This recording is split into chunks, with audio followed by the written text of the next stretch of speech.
Hi friends, எல்லோரும் எப்படி இருக்கீங்க? சம்மர் ஹாலிடேஸில் எப்படி போயிட்டுருக்கு? குட்டீஸ்க்கெல்லாம் லீவ் விட்டாங்க. ஈவினிங் ஸ்நாக்ஸ் கேட்டு அடம் பிடிக்கிறாங்களா? அவங்களுக்காக சூப்பரான ஒரு ஈவினிங் ஸ்நாக்ஸோடு வந்திருக்கேன். Soya cutlet.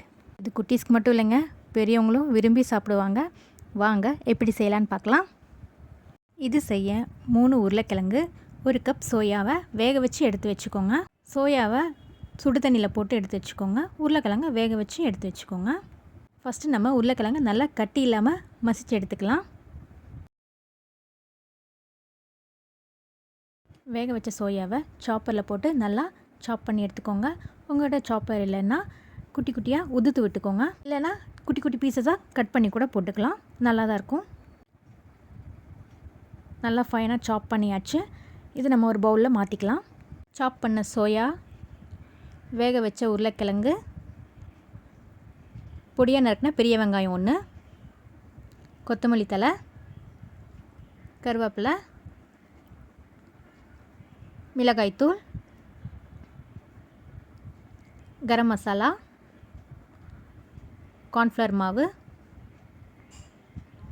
அரிசி மாவு, தேவையான அளவு உப்பு.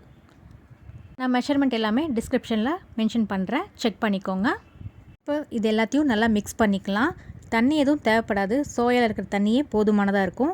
நம்ம நல்லா மிக்ஸ் பண்ணிக்கலாம். இப்போ நல்லா கலந்து விட்டாச்சு. இது ஒரு 1/2 hour அப்படியே இருக்கட்டும்.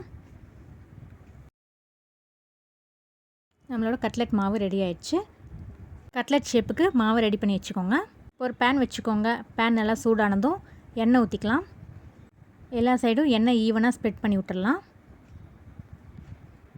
ஆயில் நல்லா ஹீட் ஆனதும் அடுப்பு சிம்மில் வச்சுட்டு நம்ம ரெடி பண்ணி வச்சுருந்த கட்லெட்டை இதில் வச்சுக்கலாம். அடுப்பு சிம்மில் இருக்கட்டும், அப்போ தான் நல்லா மொறு மொறுன்ட்டு வரும். சாப்பிடும்போது கிறிஸ்பியாக இருக்கும். ஒரு சைடு நல்லா வெந்துருச்சு. லைட்டாக ஒரு ஸ்பூனோ கரண்டியாக வச்சு திருப்பி விட்டு இன்னொரு சைடு வேக வச்சுருங்க.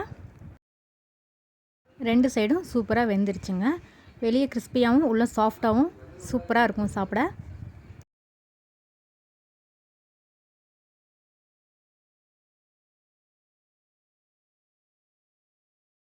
அவ்வளோதான், நம்மளோட சுவையான சோயா கட்லெட் ரெடி ஆயிடுச்சு.